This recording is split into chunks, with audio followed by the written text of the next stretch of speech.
Assalamualaikum warahmatullahi wabarakatuh. Perkenalkan, nama saya Anissa Nur Fauzia, mahasiswa dari Universitas Muhammadiyah Tasikmalaya, prodi bimbingan konseling kelas BK3B. Di sini saya akan menjelaskan salah satu tugas saya yang diampung oleh Bapak dosen Zainal Mutakin, yaitu tentang Muhammadiyah sebagai gerakan sosial. Pertama, nilai-nilai sosial kemanusiaan, teologi Al-Ma'un. Ayat yang menjadi landasan bagi gerakan-gerakan sosial dalam Islam itulah Al-Ma'un. Surah ini pendek, ayatnya tidak banyak, hanya sekadar 7 ayat, tapi maknanya yang menggetarkan dada. Tidak sekadar menjadi bacaan di kala salat fardu, melainkan juga memberikan inspirasi-inspirasi untuk melahirkan sebuah kesadaran kolektif. Kesadaran atas realitas sosial yang timpang. Al-Ma'un dibuka dengan sebuah pertanyaan. Lebih jelasnya sindiran. Tahukah engkau dengan para pendusta agama? Frase yang digunakan oleh Al-Quran terasa sangat menohok pendusta agama. Kita tentu akan penasaran siapakah mereka yang dihardik oleh Al-Quran dengan ungkapan pendusta agama itu. Ayat kedua dan ketiga memberi penjelasan. Pertama, orang yang menghardik anak yatim. Dan ayat kedua, menolak memberi makan orang miskin. Ketiga, Buya Hamka memberi tafsir atas ayat ini dengan kata menolakkan. Di dalam ayat kedua tertulis yadu'u dengan tasdid, artinya yang asal ialah menolak. Kata tersebut ditafsirkan orang lain dengan menghardik atau sejenisnya. Tetapi kata Hamka yang lebih tepat adalah menolakkan. Kata menolak itu bermakna membayangkan kebencian yang sangat. Artinya, jika seseorang merasa benci dengan anak yatim karena keyatimannya, berarti ia mendustakan agama. Sebab ialah rasa sombong dan rasa bahlil. Menurut Hamka, membenci anak yatim berarti membenci keberhasilan Nabi Muhammad SAW. Sebab Nabi adalah anak yatim yang dipinggirkan oleh keluarganya, hidup dengan menggembala, berkutat dengan kemiskinan di masa kecilnya. Islam adalah agama yang sangat menghargai kesetaraan, egalitarisme. Islam menolak stratifikasi sosial ekonomis yang berarti meminggirkan orang miskin dan anak yatim. Dalam sistem sosial yang bertingkat, anak yatim adalah mereka yang malang, tak mampu mengelak dari takdir bahwa kasih sayang yang ia terima akan jauh disebabkan oleh ayah dan ibu mereka yang telah tiada, atau tidak memberi posisi perhatian kasih sayang pada kita. Menghardik anak yatim adalah refleksi kesombongan diri, merasa diri lebih baik, dan Allah menolak kesombongan. Oleh sebab itu, mereka yang sombong dan bahlil seperti kata Hamka dengan menghardik anak yatim sebagai simbolisasi patut diucap sebagai pendusta agama. Mereka yang berbuat ria berarti menodakan niat ikhlasnya pada sesuatu yang bukan pada Allah, menisabatkan sesuatu yang seharusnya dipersembahkan pada Allah. Misalnya sholat dan ibadah justru kepada benda ciptaan Allah. Sholat dalam kerangka ini hanya membawa kecelakaan. Kata Buya Hamka, kadang-kadang dia mengajutkan memberi makan fakir miskin. Kadang-kadang kelihatan dia khusyuk sembahyang, tetapi semuanya itu dikerjakan karena ingin dilihat, dijadikan reklame. Dalam bahasa yang lebih modern, sholat hanya dijadikan citra atau kekuasaan untuk amal keduniaan. Menolak memberi pertolongan adalah bentuk kezaliman yang lain. Orang-orang yang mendustakan agama selalu mengelakkan dari menolong, sebab kata Buya Hamka tidak ada rasa cinta di dalam hatinya. Yang ada ialah rasa benci. Memberi pertolongan adalah wujud kemanusiaan, dan menolak memberi pertolongan, membiarkan orang lain dalam kesusahan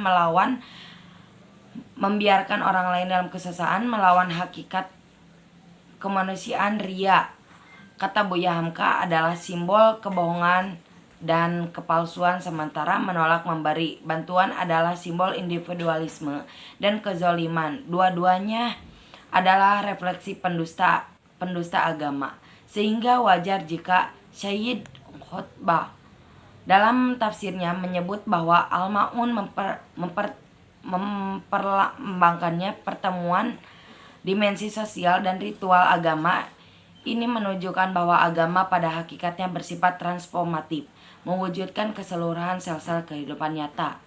Gerakan peduli pada fakir miskin dan yatim piatu.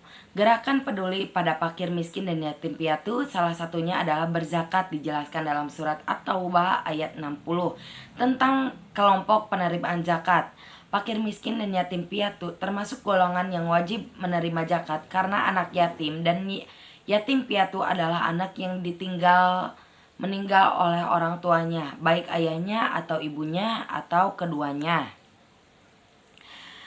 dan belum dewasa serta belum dapat mencari nafkah sendiri. Sedangkan fakir miskin adalah golongan yang tidak mendapati sesuatu yang mencukupi kebutuhan mereka.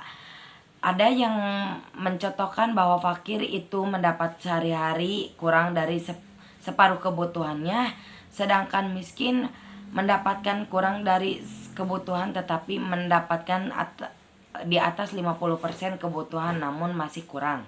Muhammadiyah adalah institusi dan institusionalisasi teologi Al-Ma'un yang diharapkan peduli pada kaum tersebut dalam mengikas problematika sosial. Muhammadiyah dalam praktisi sosial dengan pemihakan terhadap kaum mustada'afin, duafa, masakin, dan anak yatim, mengilhami kemuhammadiyahan untuk menghadirkan banyak lembaga pendidikan, panti asuhan, rumah sakit, dan tempat layanan sosial lainnya. Pendirian tempat layanan sosial adalah kepedulian Muhammadiyah kepada kaum miskin dan kepentingan umat. Dalam realisasi seharian dapat disaksikan banyak orang kaya Islam khusyuk merata dahi di atas sajadah. Sementara itu di sekitarnya banyak tubuh yang layu, kekurangannya gizi dan digerogoti penyakit. Banyak orang rajin beribadah padahal kemiskinan, kebodohan, kelaparan, dan kesulitan mendera saudara-saudaranya. Fakta dan realisasi kemiskinan adalah wajah lain dehumanisasi. Kemiskinan terjadi akibat kemungkinan sosial dan dosa sosial akut.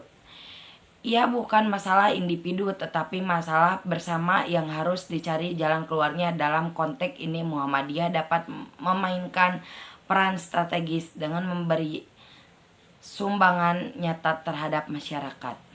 Bentuk dan model gerakan sosial Muhammadiyah. 1. Bidang pendidikan. Dalam bidang pendidikan, misalnya hingga tahun 2000 Ormas, Islam Muhammadiyah telah memiliki 3.979 taman kanak-kanak, 33 taman pendidikan Al-Quran, 6 sekolah luar biasa, 940 sekolah dasar, 1.332 madrasah diniyah ibtidaiyah, 2.143 sekolah lanjutan tingkat pertama SMP dan MTS, 979 sekolah lanjutan tingkat atas SMA, MA, SMK, 101 sekolah kejurusan, 13 mu'alimin atau mu'alimat, 3 sekolah menengah farmasi, serta 64 pondok pesantren dalam bidang pendidikan tinggi. Hingga tahun ini Muhammadiyah memiliki 36 universitas, 72 sekolah tinggi, 54 akademik, dan 4 politeknik. Nama-nama seperti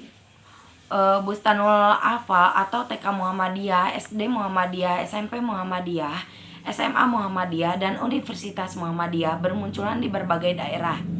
2. Bidang kesehatan.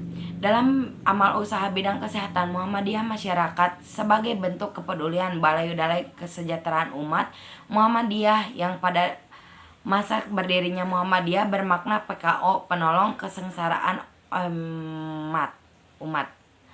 Kini mulai meningkatnya baik kuantitas maupun kualitas berdasarkan buku profil dan direktori amal usaha Muhammadiyah dan Asyiyah. Bidang kesehatan pada tahun 1990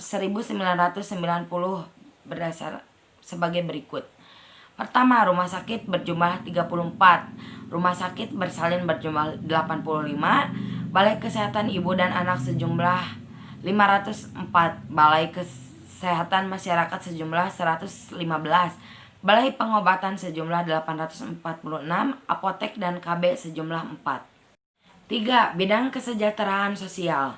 Hingga tahun 2000, Muhammadiyah telah memiliki pertama 228 panti asuhan yatim, 18 panti jompo, 22 balai kesehatan sosial, 161 santunan keluarga, 5 panti werda atau manula, 13 santunan wereda atau manula, 1 panti cacat netra, 38 santunan kematian, serta 15 BPKM Balai Pendidikan dan Keterampilan Muhammadiyah.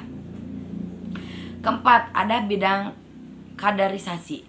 Dalam bidang kaderisasi, Muhammadiyah telah melakukan program diantaranya peningkatan kualitas pengkaderan, melaksanakan program pengkaderan formal dan informal secara berkelanjutan, menyelenggarakan Baitul Arkam dan Darul Arkam Muhammadiyah, transformasi kadar para perjenjang dan pergeneralisasi, sinergi building antara univ persyarikatan untuk kaderisasi. Contohnya kaderisasi atau organisasi dalam Muhammadiyah, Asiyah Pemuda Muhammadiyah, IPM, IMM, Tapak Suci Muhammadiyah. Selanjutnya, revitalisasi gerakan Muhammadiyah.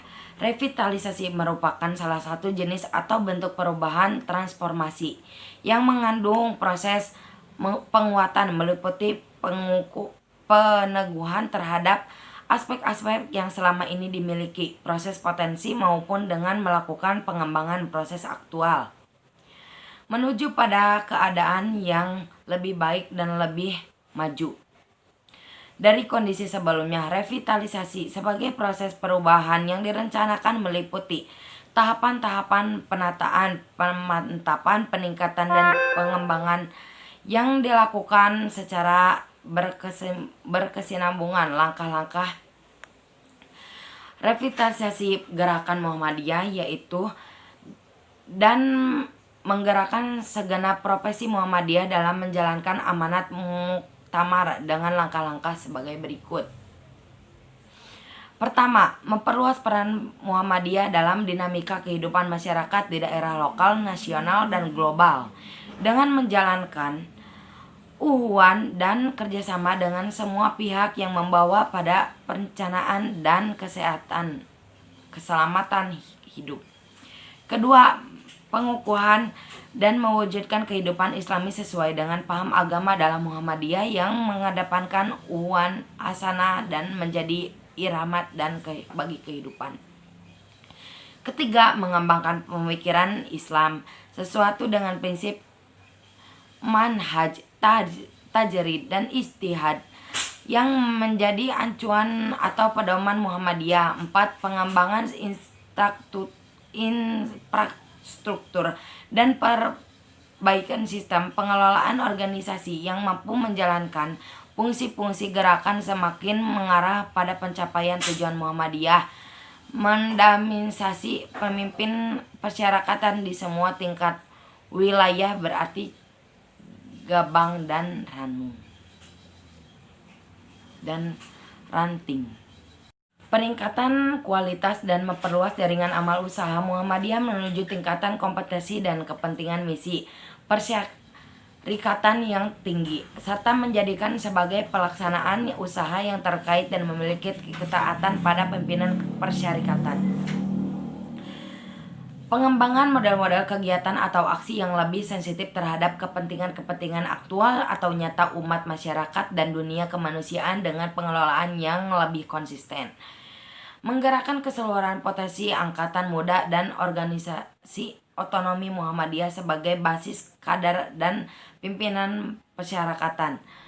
Meningkatnya bimbingan, arahan, dan paduan kepada seluruh tingkatan pimpinan warga Muhammadiyah. Menggerakkan kembali ranting dan jamaah sebagai basis gerakan Muhammadiyah. Selanjutnya, macam-macam aspek revitalisasi gerakan yaitu revitalisasi teologis. Pertama, revitalisasi teologis. Revitalisasi teologis menyangkut ikhtiar merekonstruksi atau menafsirkan ulang pemikiran-pemikiran dasar beragama keislaman dalam Muhammadiyah sebagai prinsip-prinsip tentang agama dalam Islam dunia, ibadah, sabnullah, dan istihad dalam revitalisasi teologis ini dapat dikaji ulang dan dirumuskan epistemologi keislaman dan Muhammadiyah seperti tentang kelam isafalah atau pandangan ketuhanan, pandangan tentang fikih, dan pemikiran-pemikiran keislaman lainnya. Kedua, revitalisasi ideologis. Revitalisasi ideologis menyangkut penyusuran ulang dan yang menjadi landasan membangun kesadaran ikatan kolektif dalam memperjuangkan gerakan Muhammadiyah. Ketiga, pemikiran revitalisasi pemikiran. Revitalisasi pemikiran menyangkut upaya mengembangkan wawasan pemikir mengenai format pemikiran Muhammadiyah sebagai gerakan Islam yang bercorak dakwah dan tajdid maupun dalam memahami permasalahan-permasalahan dan perkembangan kehidupan tingkat lokal, nasional, dan global. Dikotomi yang keras tentang pemikiran liberal versus liberal, pemuraian versus pembaruan atau pengembangan. Keempat, revitalisasi organisasi. Revitalisasi organisasi berkaitan dengan perbaikan-perbaikan sistem pengelolaan kelembagaan persyarikatan seperti menyangkut panutan struktur dan fungsi organisasi, birokrasi, pengelolaan dan pelayanan administrasi hingga pengembangan organisasi yang mengarah pada peningkatan kualitas, efisiensi, efektivitas, dan menjadi organisasi sebagai instrumen gerakan untuk kemajuan dan pencapaian tujuan Muhammadiyah. Kelima, revitalisasi kepemimpinan. Revitalisasi kepemimpinan merupakan langkah penguatan kualitas, fungsi, efektivitas pemimpinan persyarikatan di seluruh ini termasuk di lingkungan organisasi otonom dan amal dalam menyelenggarakan Muhammadiyah. Kepemimpinan Muhammadiyah juga tidak cukup konstruksi dengan idealis normatif semata seperti mengenal hak akhlak dan standar-standar ideal kepemimpinan, tetapi juga harus disertai format aktualisasi pemimpin yang nyata. Keenam, revitalisasi amal usaha. Revitalisasi amal usaha menyangkut pengembangan kualitas amal usaha Muhammadiyah di berbagai bidang yang dapat tumbuh di atas misi dan visi gerakan sekaligus dapat memenuhi hajat hidup masyarakat. Amal usaha Muhammadiyah bukan bidang mencari nafkah bagi para penghuninya, tetapi harus menjadi sarana atau media dakwah dan perwujudan misi persyarikatan. Dan terakhir, revitalisasi aksi.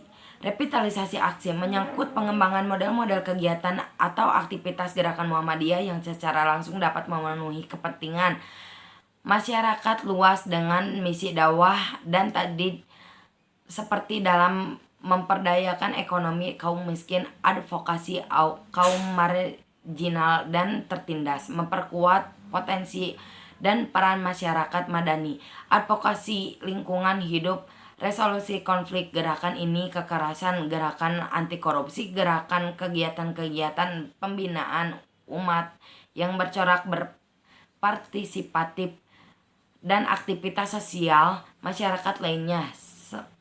Semangat etos Al-Ma'un. Kesimpulannya, Muhammadiyah mengambil surat Al-Ma'un dalam Al-Quran sebagai dasar untuk berjalan pada ranah sosial. Saat ini Muhammadiyah banyak mempunyai amal usaha, mulai dari pondok, anak yatim, sekolah, lembaga pendidikan, sampai rumah sakit. Revitalisasi adalah salah satu bentuk perubahan yang mengandung proses penguatan, meliputi peneguhan terhadap aspek-aspek yang selama ini dimiliki maupun dengan melakukan pengembangan sehingga menjadi lebih baik dan lebih maju dari kondisi sebelumnya. Salah satu langkah revitalisasi gerakan Muhammadiyah yaitu melakukan penguatan seluruh aspek gerakan dan menggerakkan segenap potensi Muhammadiyah dalam menjalankan amanat muktamar. Mungkin itu saja yang dapat saya sampaikan. Mohon maaf bila ada kekurangan dan kesalahan. Semoga bermanfaat. Wassalamualaikum warahmatullahi wabarakatuh.